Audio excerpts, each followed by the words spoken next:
So next time you sit down to a warm meal, remember the cold kitchens of the medieval past. Where flavor was rare, bread could break your teeth, and survival meant making do with whatever you could find. Rest easy and dream sweetly in a world far tastier than the one they knew. Imagine sitting down to dinner, but there's no sugar, no tomatoes, no potatoes, no coffee, and absolutely no chocolate. Medieval Europe didn't have access to many of today's most common foods. Spices were rare and expensive, mostly for the rich. Meals were bland, repetitive, and often boiled into mush. Imagine sitting down to dinner. You're hungry. You've worked all day in the fields, or maybe you're a craftsman returning from the forge. Your hands are calloused, your back aches, and your stomach growls. You lift the wooden lid off your evening meal, hoping for something warm, filling, maybe even comforting. But what greets you is gray, a bowl of watery mush made from grains boiled to oblivion. No color, no aroma, no flavor. This is dinner again. In medieval Europe, food was not about pleasure, it was about survival. The modern pantry is a gallery of global influence. Sugar from the Caribbean, potatoes from the Andes, tomatoes from the Americas, coffee from Africa, chocolate from Mesoamerica. But in the Middle Ages, none of that existed in Europe. The continent was isolated from those ingredients, cut off by oceans and centuries of exploration that had yet to unfold. What remained was a diet shaped by geography, class, and climate, one that left most people chewing on monotony. The staples were simple: grains, legumes, root vegetables, and the occasional piece of meat or dairy when available. Bread, porridge, and ale formed the backbone of the medieval diet, especially for peasants. Wheat was precious and often reserved for the upper class. The poor relied on rye, barley, or oats, more durable but heavier and darker in color. Bread made from these grains was dense, coarse, and often sour. Sometimes it was so tough that knives were needed to slice it. Other times it was made into thick gruels and stews to stretch meager rations. Fruits and vegetables were seasonal and local. There were no bananas, oranges, or avocados. Apples, plums, and berries were common, but they had short shelf lives and had to be preserved quickly. Vegetables like cabbage, onions, leeks, and turnips were reliable, but far from exciting. Tomatoes, chilies, bell peppers, foods now fundamental to European cuisine, were completely unknown.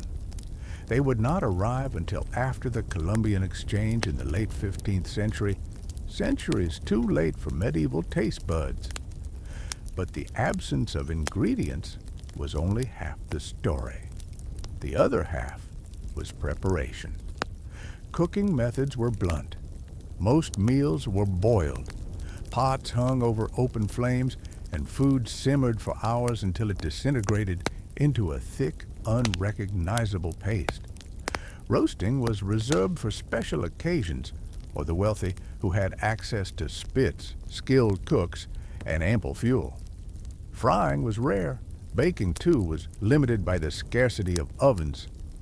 Communal bake houses existed in villages, but they were shared spaces, often controlled by the lord of the manor. Ordinary households might only bake once a week or less, their dough mixed with ashes, bran, or even ground bark during hard times. Salt was essential, but expensive. It preserved meats and vegetables, flavored broths, and enhanced otherwise flat dishes. But it wasn't always available in large quantities. Inland regions had to trade or pay taxes for salt access, and sometimes it was stretched or diluted with other minerals. When salt supplies ran low, preservation became difficult and spoilage followed.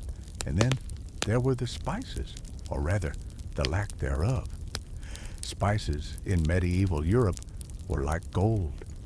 Pepper, cinnamon, ginger, saffron, cloves, these were exotic luxuries brought from Asia and the Middle East through complex trade routes. Only the wealthy could afford them, and they used them as a display of power and refinement. The merchant class might afford a pinch of black pepper for a feast, but for the peasant scraping together a stew of onions, beans, and stale bread, spices were as distant as the stars. The result? A diet utterly devoid of contrast or complexity. Even meat, a symbol of prosperity in most cultures, was elusive. Hunting was largely restricted to the nobility. Deer, boar, and game birds were the property of lords and kings, not commoners. Poaching was a criminal offense, often punished harshly. Peasants kept chickens, pigs, and sometimes goats, but these were valuable for eggs, milk, and labor. Slaughtering them meant giving up future food sources. As a result, meat was eaten rarely, often only on holidays or during communal feasts. When meat was available, it was typically boiled or salted. Fresh meat spoiled quickly without refrigeration. Fish was more accessible, especially in coastal or river regions, and it played a major role during fasting periods enforced by the church. But even fish, if salted or dried for preservation, lost its flavor long before it reached the table. One might think that the nobility, with their wealth and access to spices, ate better, and they did, but not always in ways that would make modern mouths water. Feasts were grand, but often grotesque. Presentation mattered more than flavor. Dishes were dyed with natural colorings, yellow from saffron, green from parsley juice, not to improve taste, but to impress guests. Meats were sometimes minced, reshaped, and redressed in their original skins. Entire animals were roasted and served whole. Peacocks, swans, even porcupines might be presented at a banquet. The effect was theatrical. The taste? Secondary. Sauces were thick, pungent, and often vinegar-based. Mustard was popular, as was a fermented fish sauce known as garum in earlier periods. Dairy, too, was heavily used, cheese, butter, and cream, though they, too, came with limitations. In many cases, noble kitchens relied more on spectacle and spice than on subtlety or freshness. Alcohol was everywhere, in part because water was not always safe to drink. Ale was the daily beverage for both adults and children, especially in Northern Europe. It was weak in alcohol content, but crucial for hydration. Wine was more common in southern regions, though it too varied in quality. Watered-down wine, vinegar-based drinks, and herbal infusions were all part of the medieval liquid diet. But coffee, tea, chocolate, completely unknown. Sweetness, when desired, came from honey. Sugar was rare and exorbitantly expensive, imported from the Middle East or North Africa. It was treated more like a spice than a sweetener. Desserts, when they existed, were often heavy. Fruit pies, spiced cakes, and custards. But even these were occasional luxuries, not everyday treats. The result of all this was a diet that wore people down, not just physically, but psychologically. Imagine eating the same gray mouche every morning, the same turnip stew every night, for months, for years. Taste fatigue was real. Meals became chores, not experiences. Food was functional, not joyful. And yet, despite all this, people still gathered. They still broke bread together. Even if the bread was rough, even if the broth was thin, food remained at the center of community. Monasteries fed the poor. Markets sold dried herbs and fresh eggs. Villagers gathered for harvest meals. The medieval table might have lacked flavor, but it didn't lack meaning. Still, for most people, mealtime in the Middle Ages was not a feast. It was an endurance test. Without the ingredients we now take for granted, without the tools or technology to preserve or enhance, and without the freedom to hunt or buy at will, the average medieval diet was bland, repetitive, and often just plain unpleasant. The modern plate is a triumph of trade, science, and exploration. The medieval bowl was a reflection of limits, cultural, environmental, and economic. And for those living day to day, just staying fed was hard enough. Because in the Middle Ages, food didn't exist to satisfy. It existed to sustain, and often, just barely, bread. The word today conjures up soft loaves, golden crusts, and the scent of fresh baking wafting through a kitchen. It's comfort food, sandwich base, and breakfast essential all rolled into one. But in the medieval world, bread was something entirely different. It was not fluffy. It was not always pleasant.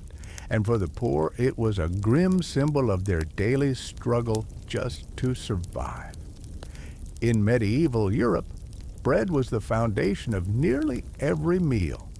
It was the staple food, the centerpiece of the peasant table, and the measure of sustenance itself. To earn your bread was not a metaphor, it was literal. If you had bread, you lived another day. If you didn't, you risked starvation. But not all bread was created equal. In fact, bread served as a visible marker of social class, privilege, and access. At the very top, among the noble and wealthy, there was white bread made from finely sifted wheat flour. This bread was light, soft, and carefully baked in stone ovens by trained bakers. It was called manchet, or wastel bread, and it was the medieval version of luxury dining. To serve white bread was to signal refinement, education, and wealth. It was rare, expensive, and utterly out of reach for most of the population. For everyone else, especially peasants, bread was rough, dark, and hard. Wheat was scarce and expensive in many parts of Europe. Instead, the lower classes used whatever grains were locally available and affordable. Rye, barley, oats, spelt, and even legumes like peas and beans were ground and mixed into dough. These grains were harder to digest, lower in gluten, and produced heavy, dense loaves.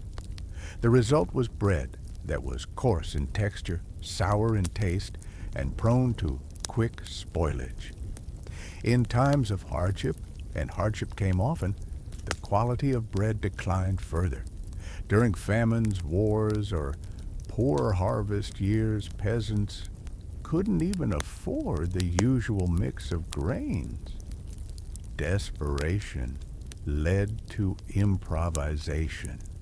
Bread might be stretched with ground acorns, which were abundant in forested areas but required leaching to remove bitterness and toxins. Others mixed in mashed roots, old bran, or boiled weeds. Some sources describe bread mixed with bark or crushed leaves, lending a bitter flavor and fibrous texture that was barely edible. But the most alarming reports came during periods of extreme famine, when survival overrode all else. Chronicles from various regions tell of bread mixed with sawdust, chalk, or even ground bones. These were not myths.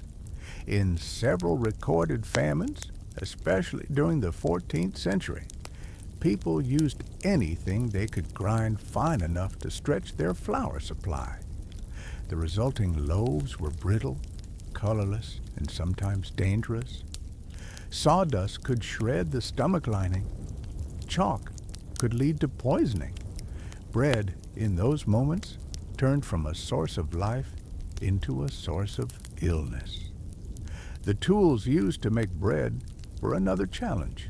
Grain was ground at the local mill, which was often owned by the lord or church. Peasants were required to use these mills and pay for the service. Millers were notorious for overcharging, short-weighing, or keeping the best flour for themselves. Many peasants complained of exploitation, but they had no alternatives. Grinding grain by hand was time-consuming and illegal in many manorial systems.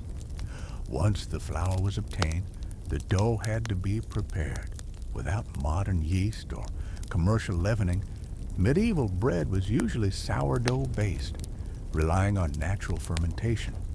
This meant long wait times, inconsistent rising, and frequent failures.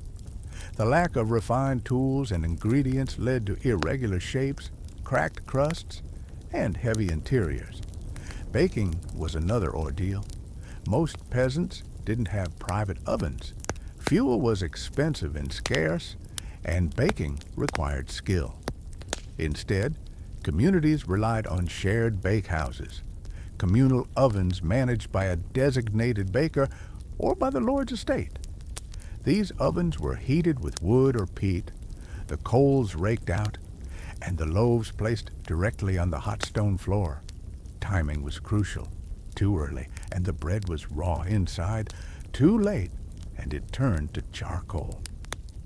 These shared ovens also meant scheduling.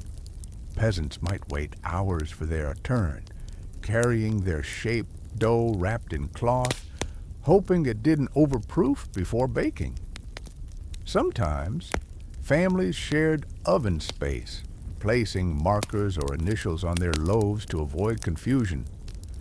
Others bartered or traded baking time in exchange for goods or services. Even then, baking was done just once or twice a week. The bread had to last. Stale bread was the norm. Because of this, medieval meals developed around hard bread. Stale loaves were softened in broths or milk.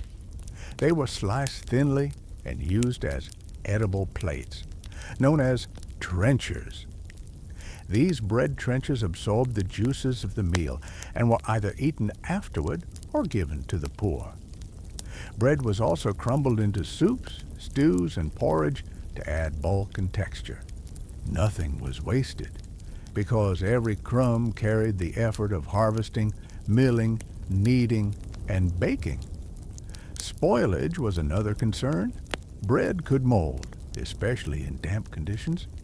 It could be infested with weevils or mice. Without preservatives, bread was at its best for only a day or two. Moldy bread was sometimes toasted to mask the taste, or cut and dried into rusks to preserve it. But for many peasants, there was no choice but to eat whatever was available, regardless of freshness. And then there were the dangers of ergot. Ergot is a fungal infection that affects rye and other grains in wet conditions.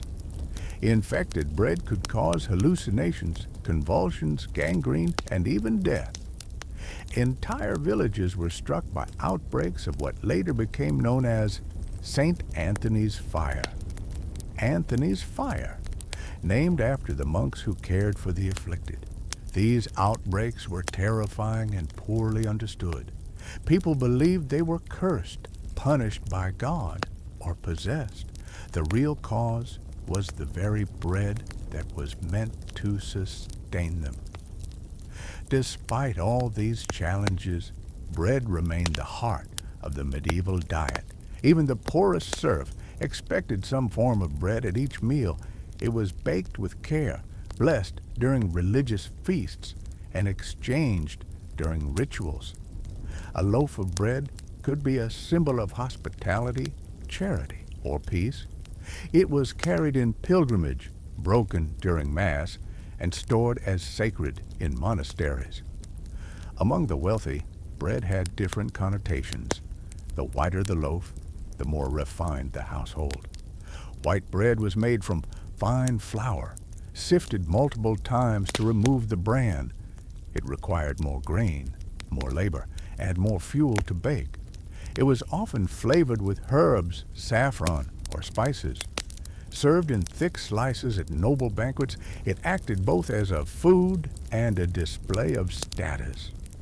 This divide in bread quality created one of the most visible culinary class distinctions in medieval life. To eat white bread was to be powerful. To eat black bread was to be poor. Bread was not just food, it was identity. Over time, as trade expanded and farming practices improved, bread slowly became more accessible and diverse. But in the heart of the medieval period, it remained a struggle.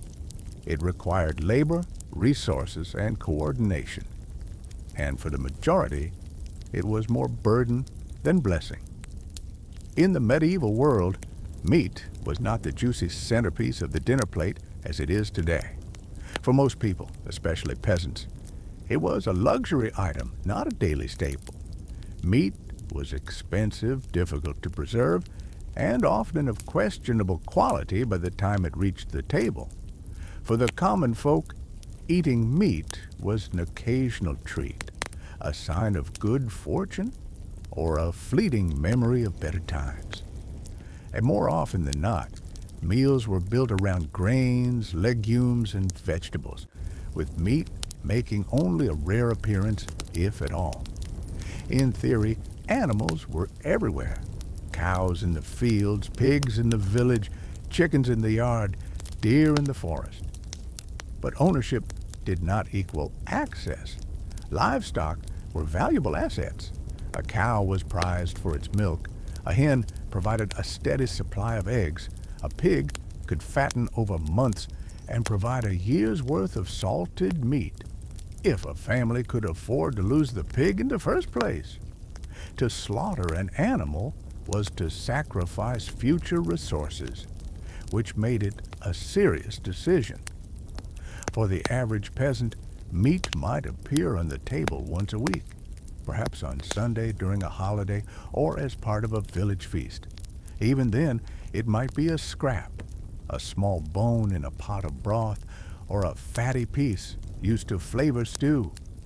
Cuts of meat that today are considered undesirable, offal, feet, necks, and tails, were often all that peasants could obtain. The prime portions went to the nobility or the church. Game was another matter entirely. Hunting rights were jealously guarded by the aristocracy. In many regions, forests and game lands were protected by law. Deer, boar, rabbits, and birds belonged to the local lord, and poaching was a criminal offense. Caught in the act, a peasant could face severe punishment, fines, imprisonment, or worse. The forest, once a source of sustenance for early communities, had become a symbol of exclusion and power. Only the wealthy could hunt freely, and they used this privilege not just for sport, but as a display of control over the land and its resources. Still, meat did make its way into the lives of ordinary people, often in less than ideal conditions. Without refrigeration, meat spoiled quickly. To prevent waste, it was heavily salted, smoked, or dried. These methods worked to preserve meat for weeks or months, but they came at a cost. Salted meat was tough, intensely briny, and sometimes so hard it had to be boiled for hours before it could be eaten. Smoked meat had a strong, acrid taste that overpowered the dish it was added to.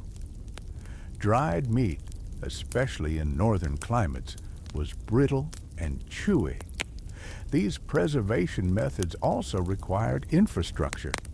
Salt was expensive and often controlled by regional lords. Smokehouses had to be maintained.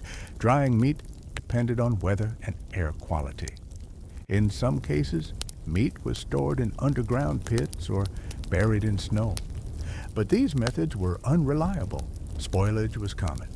The smell of rotting meat was a fact of life, and stomach illness from bad cuts was not unusual. But the risk didn't end with preservation. The meat itself was not always from the healthiest animals. Medieval veterinary care was minimal. Animals were often slaughtered at the end of their usefulness when they stopped producing milk, became ill, or aged past productivity.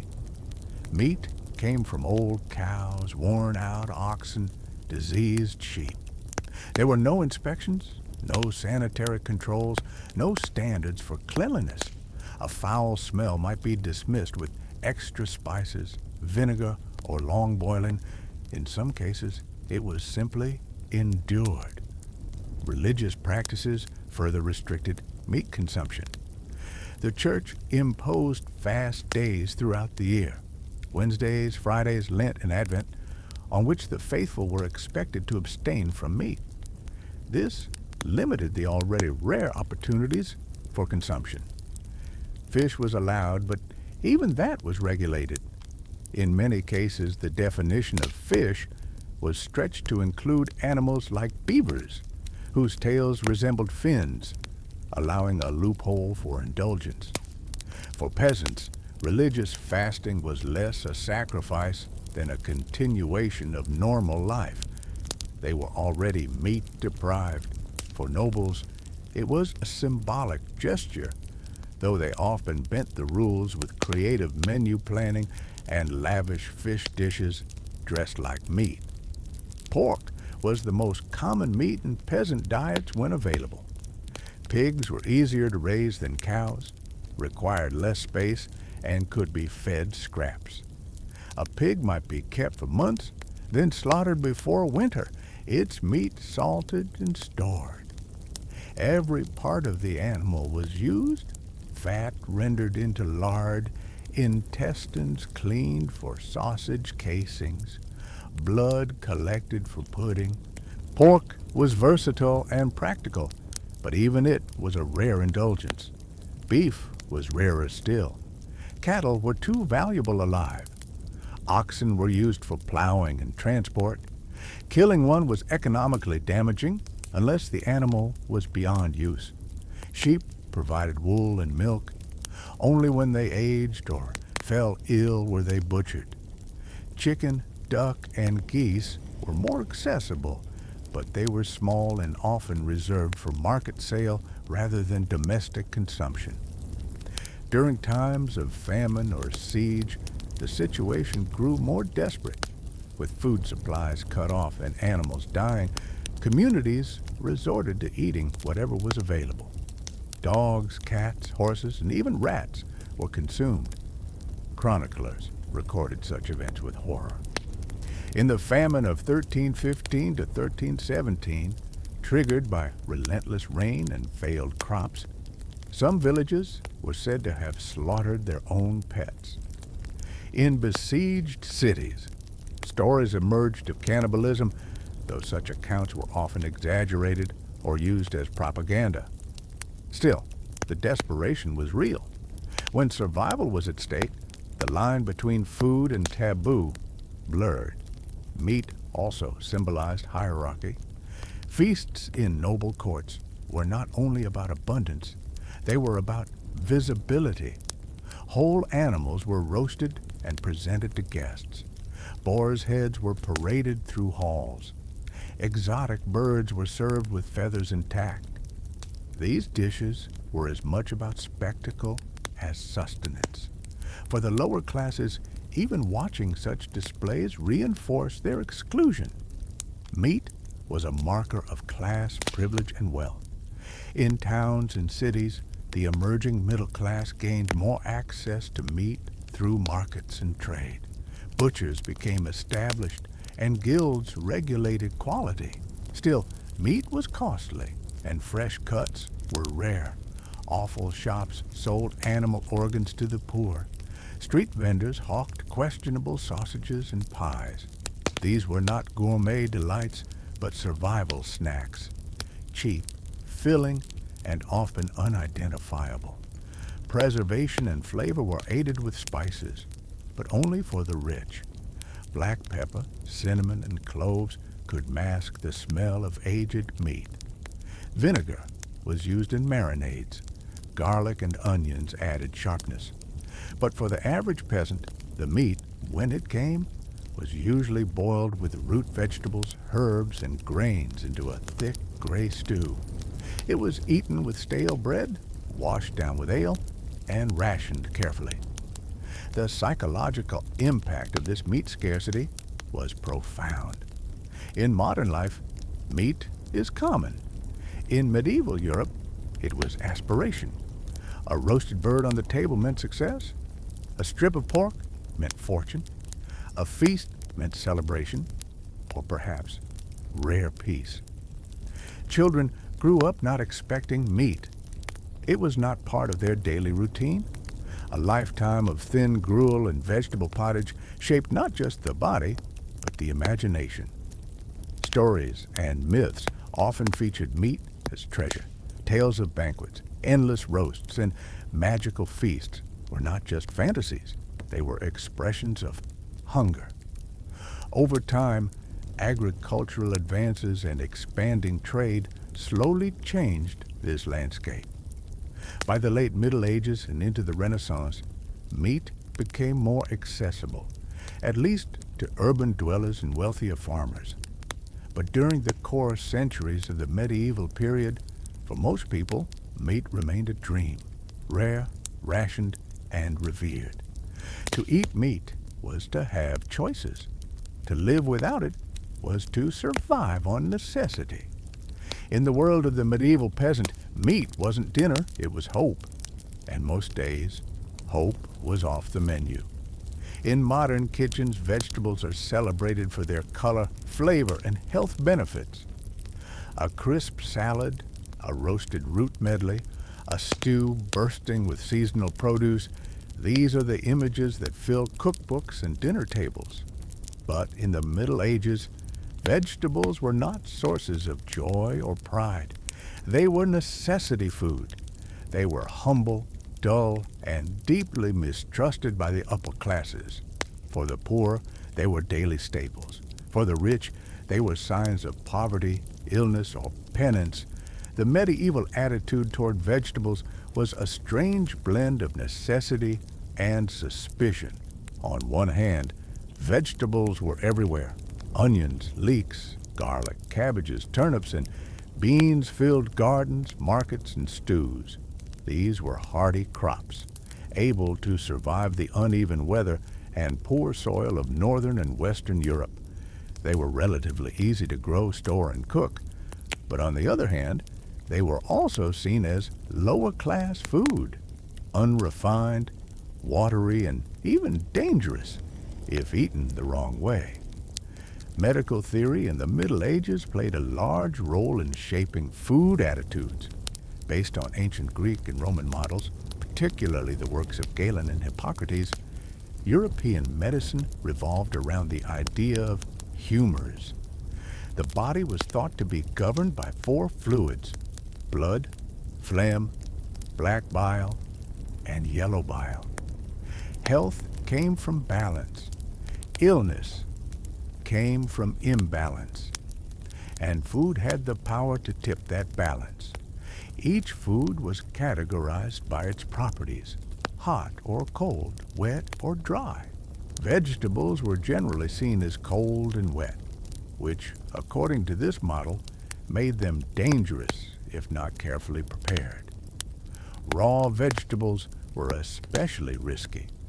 They were believed to encourage excess phlegm, cool the stomach, and weaken the digestion.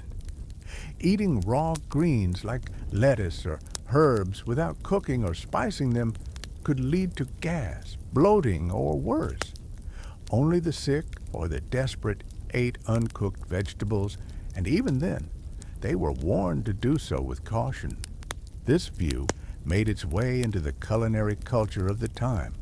Nobles avoided raw salads. Instead, vegetables were boiled into submission, cooked into thick stews or thin broths, often with vinegar, spices, or wine to correct their imbalanced qualities. If eaten at all, greens were served soft, wilted, and heavily seasoned. Their flavor was less important than their presumed medical effect. Cabbage and onions featured heavily in peasant diets. These were dependable, nutritious, and filled the belly. Leeks were considered superior to onions, more refined, slightly sweeter, but both were used frequently. Turnips and parsnips, although less flavorful than modern varieties, were staple root vegetables. They could be mashed, boiled, or sliced into stews. Beets were grown too, though more for their leaves than their roots. Carrots existed, but they were often white or purple, not the orange we know today. Herbs and wild greens added flavor. Nettles, sorrel, and dandelion were foraged and boiled into soups. Parsley, sage, and mint grew in gardens. But again, raw consumption was rare. Even in the summer, when fresh greens were available, they were seen as potentially harmful unless they were cooked. Beans and peas played a critical role in the medieval vegetable diet. They were filling, protein-rich, and easy to store. Dried broad beans and field peas could last for months. They were soaked, boiled, and mashed into thick purees or added to soups. Lentils were grown in warmer regions but weren't as widespread in the north. Chickpeas were rare. The texture of these legumes made them perfect for binding meals together, replacing meat or extending stews. Vegetables were also part of religious life. During periods of fasting, Wednesdays, Fridays, Lent, and other holy days, meat and dairy were forbidden. On these days, even the wealthy had to rely on vegetables and fish. But even then, the elite often found ways to dress up their meals. They might dine on almond milk-based soups, fish pies, or sweetened bean paste. The poor, meanwhile, continued to eat their same thin pottage. Monasteries, which followed strict dietary rules, consumed mostly vegetables and grains. Their kitchens became centers of vegetarian experimentation, producing soups, stews, and herb-based dishes with modesty and restraint. Monks cultivated medicinal herbs and documented their use. But even in these religious centers, the attitude toward vegetables was shaped by caution. They were nourishing, but they required control. One reason vegetables were not embraced with enthusiasm was their association with poverty. To eat a meal of only vegetables was to reveal one's low status. Bread and pottage might be enough to sustain a peasant, but it lacked the richness and luxury that meat, cheese, or wine provided. Nobles preferred roasted meats, rich sauces, pastries, and preserved fruits. Vegetables, when included, were often hidden beneath layers of flavor. They were not the stars of the show. This division carried into literature and art. Feast scenes rarely depicted vegetables. They showed platters of meat, goblets of wine, and ornate desserts. Recipes recorded by noble households sometimes included vegetables, but often as minor ingredients. A stew might call for onions or leeks, but the focus was on the meat. A pie might include herbs, but the filling was usually fish or fowl. Despite their lowly status, vegetables were vital. They provided essential nutrients: vitamin C from onions and greens, fiber from beans, and iron from legumes. In times of scarcity, they were life-saving. During winter, pickled or dried vegetables were all that remained. On the edge of famine, boiled weeds or foraged roots became the only barrier between hunger and starvation. Storage was a constant challenge. Without refrigeration, vegetables had to be dried, salted, pickled, or stored in root cellars. Cabbages were buried in straw. Onions were hung in bunches. Beans were dried in the sun. Nothing could be wasted. Rotten produce was fed to pigs or composted. Edible greens were foraged daily in spring and early summer, offering brief relief from the monotony of preserved foods. In cities, Vegetables were sold in markets, often by women. These vendors brought produce from nearby farms, offering cabbages, herbs, and onions to urban dwellers. But even here, freshness was a gamble. Bruised or wilted vegetables were common, especially in warmer months. Without modern packaging or transportation, spoilage began the moment a vegetable was picked. The suspicion toward vegetables persisted well into the Renaissance. Even when new crops like tomatoes and potatoes were introduced, they were initially treated with caution. Tomatoes were believed to be poisonous. Potatoes were thought to cause disease or leprosy. It took centuries for these foods to become staples. In the medieval period, vegetables were not celebrated. They were tolerated. They were functional. And they were endlessly repeated. For most people, a daily meal of boiled onions, beans, and cabbage was the norm. There was no variety, no salad course, no culinary excitement, and yet they survived. The poor lived off the land, sustained by what their gardens, fields, and forests provided. They ate what they had, not what they wanted. And in doing so, they forged a diet that was as much about endurance as it was about nourishment. In a world where flavor was rare and luxury reserved for the few, vegetables were the silent companions of medieval survival, unloved, underappreciated, but utterly essential. In today's kitchens, spices are an afterthought, bought in bulk, stored in racks, used freely to transform a meal. A pinch of cinnamon, a twist of black pepper, a sprinkle of saffron. These are tools of flavor, creativity, and variety.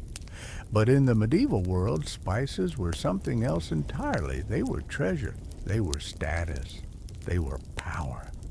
And for the vast majority of people living in Europe, they were something they might never even see, let alone taste. The medieval spice divide was more than just culinary. It was economic, political, and symbolic. At its core was the reality that access to spice, true exotic spice, was almost exclusively the domain of the rich. The gap between the tables of lords and those of laborers could be measured in grains of pepper. To understand this, we must start with geography. The spices most prized in medieval Europe, black pepper, cinnamon, cloves, nutmeg, ginger, saffron, were not native to the continent.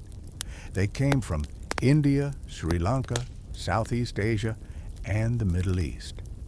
Saffron, in some cases, was cultivated in parts of southern Europe, but most of these coveted flavors had to travel thousands of miles through treacherous trade routes. They were carried on the backs of camels along the Silk Road, shipped through Venetian or Arab traders, and eventually reached European ports. Heavily taxed, carefully rationed, and priced like luxury goods. Black pepper, the most widely used of the exotic spices, was often worth more than gold by weight. It was referred to as black gold, and it functioned as currency in some medieval cities. It could be used to pay rent, settle debts, or bribe officials. For nobles, having a chest of peppercorns was like having a vault of treasure, and pepper was just the beginning. Cinnamon, believed to have healing properties, was highly prized for its warming qualities. Cloves were used in both food and medicine. Ginger was added to sauces and cakes. Nutmeg, rare and potent, was imported from the far reaches of the East Indies. These spices were consumed not just for taste, but as symbols of prestige and wealth. To use them was to declare one's sophistication and worldliness. Nowhere was this more apparent than in the great feasts of the nobility. These banquets were not just meals, they were performances. Entire animals were roasted, pastries were dyed in brilliant colors, dishes were crafted to resemble mythical beasts. And through it all, spices flowed freely. Dishes were heavily seasoned, not because the cooks had refined palates, but because spices were the ultimate display of power. The more you used, the richer you clearly were. It didn't matter whether the spices improved the flavor. What mattered was that everyone at the table saw them being used. Medieval cookbooks from noble households are filled with recipes that call for staggering amounts of spice. Some meat dishes included pepper, cloves, and cinnamon all at once. Sauces were made with ginger, saffron, and vinegar. Pies were dusted with sugar and nutmeg. Some stews were intentionally overloaded with spice to overwhelm the senses, not to balance flavor. It was excess as entertainment. But for the peasant, the spice cabinet was empty. Most peasants never tasted true pepper. Cloves and cinnamon were rumors. Nutmeg was a fantasy. These spices were priced far beyond their means. A small amount of black pepper might cost a day's wages. Saffron was measured in threads, each one a mark of extravagance. For a family living on coarse bread, onions, and boiled cabbage, such luxuries were inconceivable. That doesn't mean peasants ate their food entirely plain. There were local flavorings, mustard seeds, horseradish roots, garlic, and wild herbs. These were not imported or expensive. They grew in gardens and fields, and their heat was appreciated for cutting through the heaviness of grain-based diets. Mustard was ground and mixed with vinegar to make a sharp, pungent paste. Horseradish was grated and used sparingly. These flavors were sharp, harsh, and unrefined compared to the warmth and complexity of imported spice, but they served a similar function, to bring some variety to the monotony of peasant meals. Still, they were poor substitutes in a world where the upper class dined on roasted meats soaked in spiced wine sauces, where pies glowed yellow with saffron, and where desserts were sweetened with sugar and layered with cinnamon. The contrast between elite and peasant dining could be tasted in every bite, or lack thereof. Then there was salt. Salt was not exotic, but it was essential. In a world without refrigeration, salt was the single most important preservative. It was used to cure meats, pickle vegetables, and extend the shelf life of perishable foods. It added flavor to otherwise bland dishes and made spoiled food more palatable. Without salt, much of the medieval food supply would have been unusable. But salt, too, was regulated. In many places, salt production was controlled by lords, kings, or monopolies. Salt taxes were common and deeply resented. In France, the infamous Gabelle tax on salt became one of the most hated and oppressive levies in history. In England, access to salt works was limited. Peasants had to buy their salt from designated markets, often at inflated prices. In some regions, salt was imported from coastal areas or salt mines and carried over long distances, adding to the cost. There were different types of salt. Sea salt was harvested from evaporated seawater, while rock salt was mined. Both had their uses and regions of preference. Coastal towns had better access, but inland villages often paid dearly. In times of war or famine, salt supplies were disrupted, leading to food shortages not just from lack of ingredients, but from lack of preservation. The absence of spices and the restriction of salt meant that peasant food was not just bland, it was often barely palatable.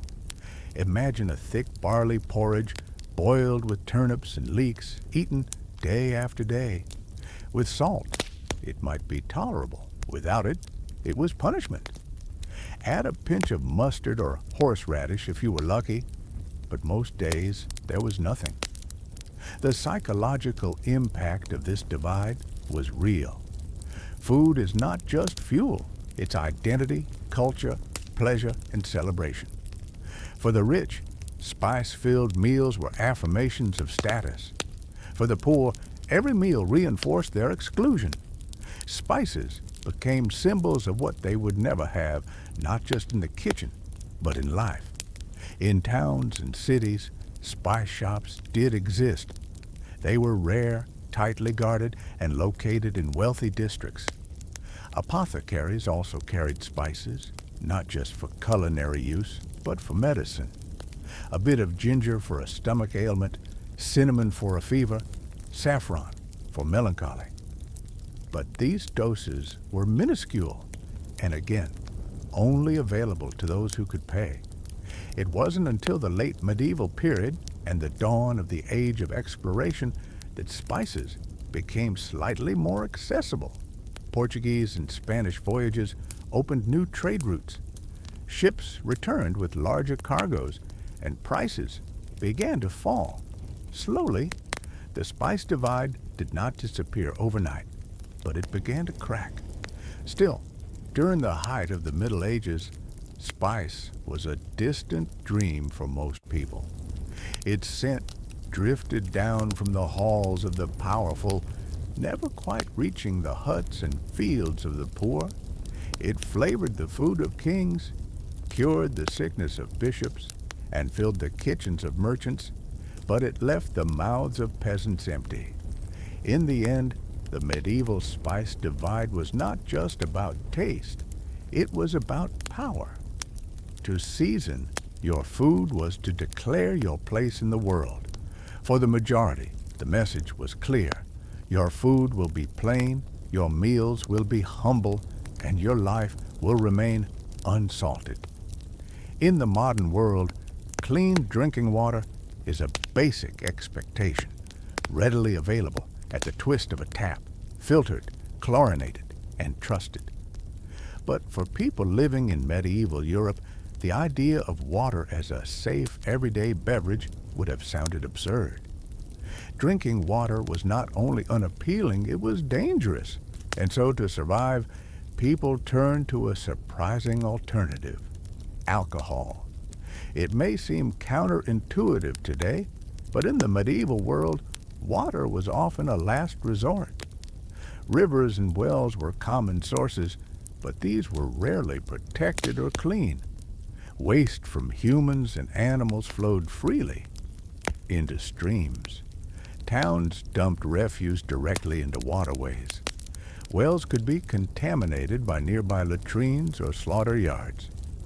The idea of germ theory didn't exist, but the consequences were visible. People got sick. Diarrhea, dysentery, typhoid, and other waterborne illnesses were part of daily life. Most people understood, instinctively or through experience, that drinking water, especially in towns and cities, could be deadly. Instead, people drank ale, weak, homemade, sometimes sour ale.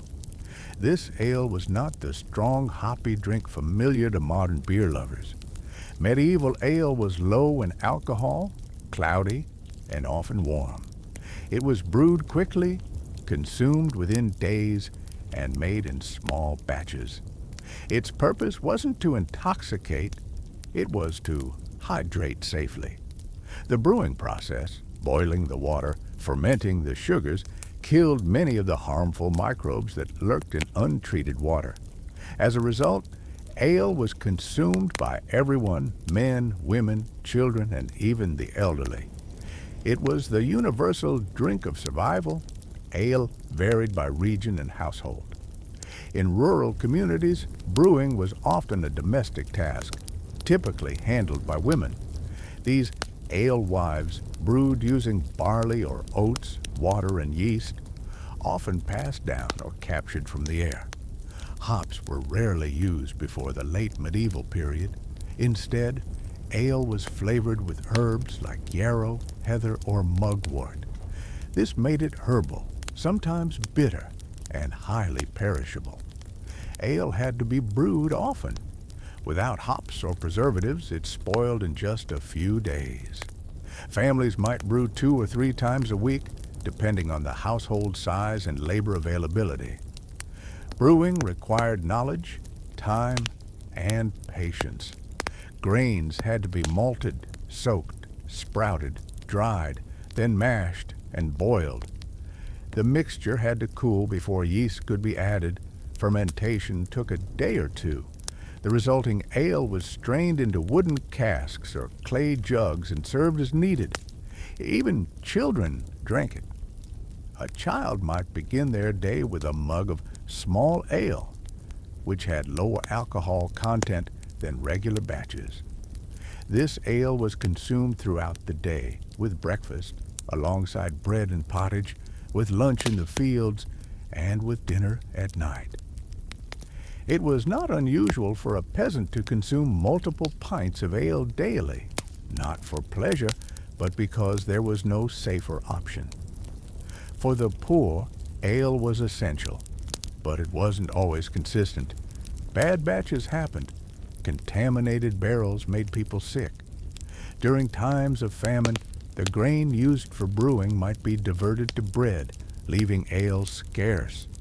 In cities, ale was sold by brewers or in taverns, but the quality varied widely. Some brewers stretched their product with water, herbs, or even chalk. Ale was taxed and regulated in some towns, leading to illegal brewing and underground sales. Despite these challenges, ale remained the safer choice. It filled the stomach, it dulled hunger, it kept people hydrated, and it was deeply ingrained in the rhythms of medieval life.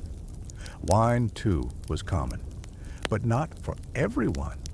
In southern Europe, where grapes grew easily, wine was the preferred drink. It was fermented, stored in barrels or clay amphorae, and aged slightly before consumption.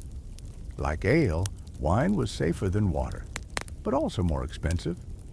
In France, Italy, and Spain, wine was part of the cultural diet, consumed daily by the wealthy and moderately by the working class. In Northern Europe, however, where grapes were harder to grow, wine was imported, making it a luxury for the rich. For the upper classes, wine wasn't just a beverage, it was a mark of status. Nobles drank spiced wine, mulled wine, and sweetened wine. They imported the best vintages from Bordeaux, Burgundy, and the Rhine. At banquets, wine flowed freely, sometimes poured into elaborate goblets, sometimes flavored with cinnamon, sugar, or honey. A well-stocked wine cellar was a symbol of power. Even among the rich, though, wine was often diluted. Drinking it straight was considered uncivilized or even unhealthy. Watered wine, 2 parts water to 1 part wine, was the norm. This also made it last longer and made it more palatable with food. But for peasants, wine was rare. They might drink it at religious festivals, weddings, or special market days. A farmer in northern England or rural Germany might go years without tasting real wine. In monasteries and noble courts, wine was more accessible, but again, largely restricted by class. Interestingly, some of the best ale and beer in the medieval world came not from taverns or homes, but from monasteries. Monasteries were centers of agriculture, learning, and production. Monks cultivated herbs, copied manuscripts, and, crucially, brewed beer. Unlike the quick, weak ale of the villages, monastic beer was more refined. Monks had the time, skill, and resources to experiment with ingredients. They kept detailed records, they improved techniques, and perhaps most importantly, they began to incorporate hops. Hops, which act as a natural preservative and add bitterness, transformed ale into beer. In the early medieval period, hops were rarely used, but by the 11th and 12th centuries, monastic brewers in what is now Belgium and Germany began to recognize their value. Hopped beer lasted longer, traveled better, and had a more balanced flavor. Over time, the influence of monastic brewing spread.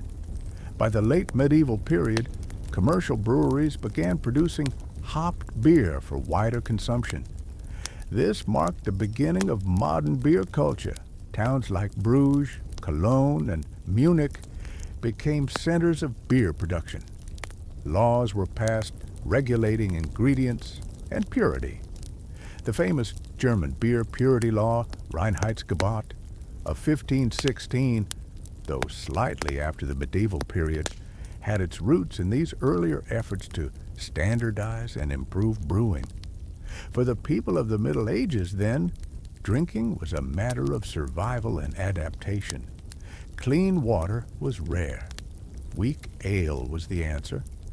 Monks, in their quiet innovation, helped lay the groundwork for safer, better-tasting beverages. But for the average villager or laborer, the drink on the table, morning, noon, and night, was a cloudy, earthy ale brewed in the kitchen hearth. There were other drinks, too. Mead, made from fermented honey, was consumed in certain regions, especially Scandinavia. Cider was made from apples in areas like Normandy and parts of England. In coastal towns, brine-based drinks or fermented whey were sometimes consumed, but these were regional specialties, not widespread solutions. At the heart of it all was one truth. In the medieval world, water could kill you. To survive, people had to adapt. They turned to fermentation. They leaned on tradition. They created a culture in which drinking alcohol wasn't a vice, it was a virtue, a daily necessity, and a communal ritual. Children learned to drink ale from a young age. Workers carried jugs of it into the fields. Travelers stopped at alehouses instead of drinking from streams.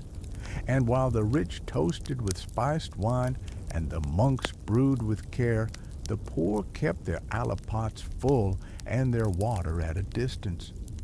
In a world where flavor was limited, meat was rare, and bread was coarse, at least the drink was safe, murky, sour, and foamy though it might have been.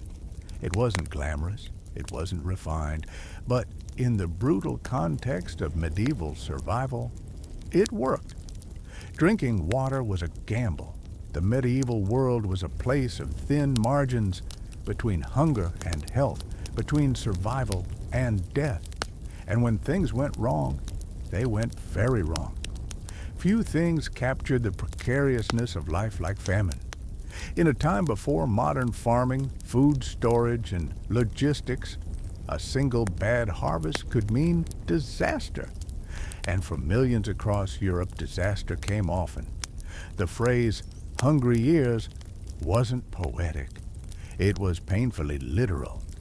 From the 11th to the 15th century, Europe was racked by recurring famines. Some were regional, others continental. But in every case, they brought suffering. Failed crops, livestock deaths, food riots, disease, and starvation reshaped entire generations. These weren't brief periods of discomfort. They were long seasons of desperation. The most infamous famine struck between 1315 and 1317. Known simply as the Great Famine, it followed years of population growth and land overuse. Then came unrelenting rain. Crops failed across northern Europe. Grain rotted in the fields. Harvests were ruined. Animals drowned. Roads turned to mud and food couldn't move. Even preserved stores were destroyed by moisture and mold. In towns, bakeries went silent. In villages, barns emptied. And across the countryside, people began to die. Grain prices skyrocketed. The poor, who already lived on the edge, could not compete. A loaf of bread could cost several days' wages, if bread was even available.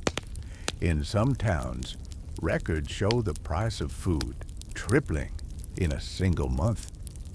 People began selling their possessions for flour. They bartered clothing, tools, or animals to feed their families, but hunger couldn't be bargained with.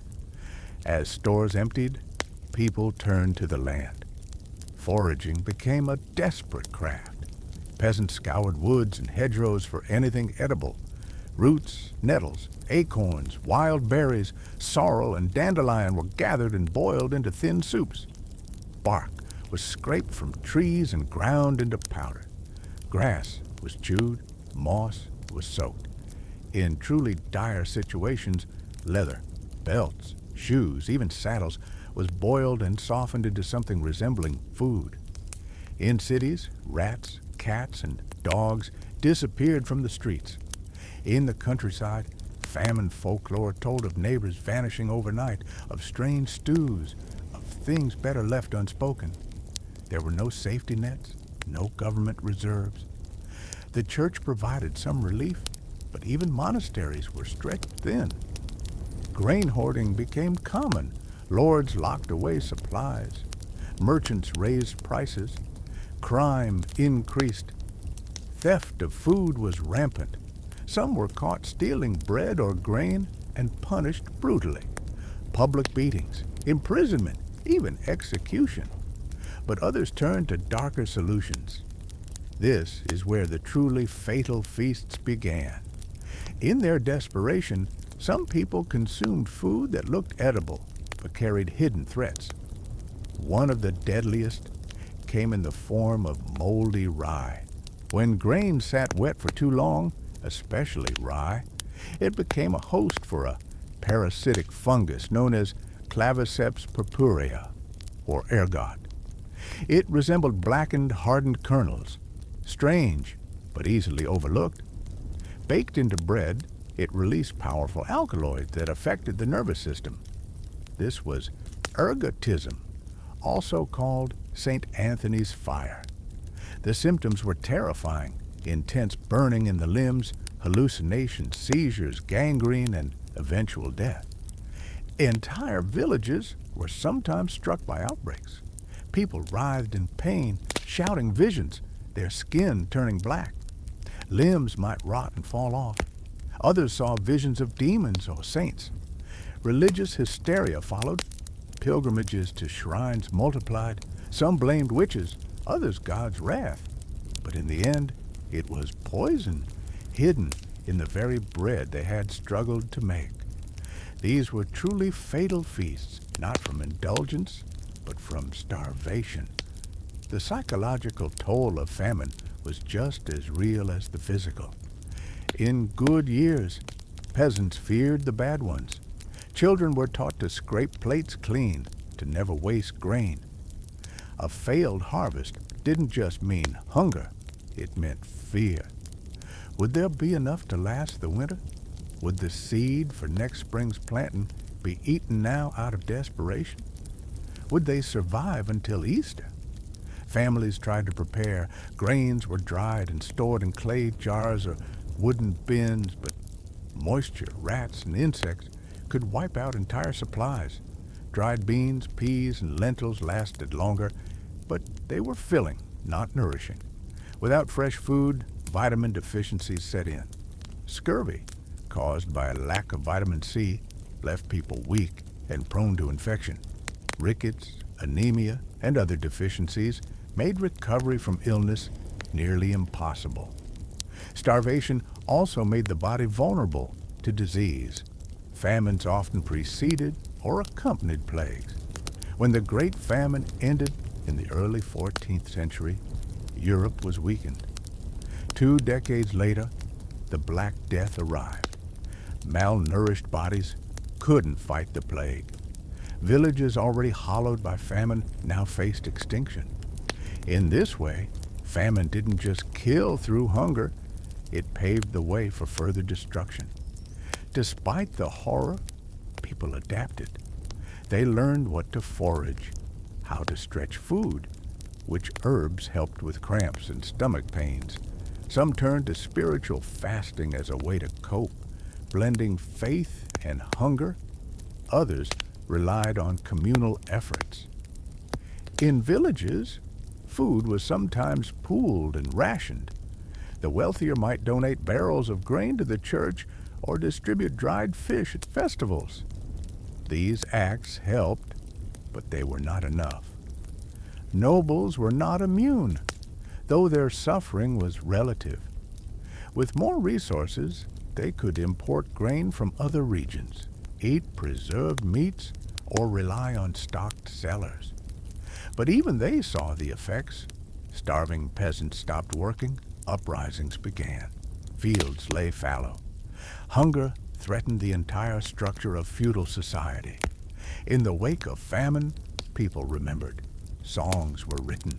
Sermons were preached. Folk tales grew around the lean years. Children were named after saints prayed to during the hunger. Crosses were carved into trees where bodies had been buried. And across Europe, fields slowly returned to life until the next failure came. Famine remained a constant specter. Rain could ruin a harvest. Early frost could kill young crops. Locusts, disease, or even warfare could disrupt the entire food supply. In an age without refrigeration, without transportation networks, and without scientific farming, every meal was fragile. Every growing season was a gamble. Even during non-famine years, the memory of hunger haunted people. Villagers often rationed food long after it was necessary. Dishes were invented to stretch leftovers, thick pottage, bread soups, grain cakes. Bones were boiled twice. Ashes were sifted for stray grain. Every scrap was used. The feast became rare and symbolic. It wasn't about gluttony, it was about survival celebrated. A village festival might include roasted meat, a sweetened cake, or strong ale. But beneath the cheer was the knowledge that such bounty was temporary. The earth gave, and sometimes it did not. In this context, food was never taken for granted. To eat well was a blessing. To eat daily was luck. And to survive the hungry years was victory. The people of medieval Europe didn't just suffer famine, they endured it.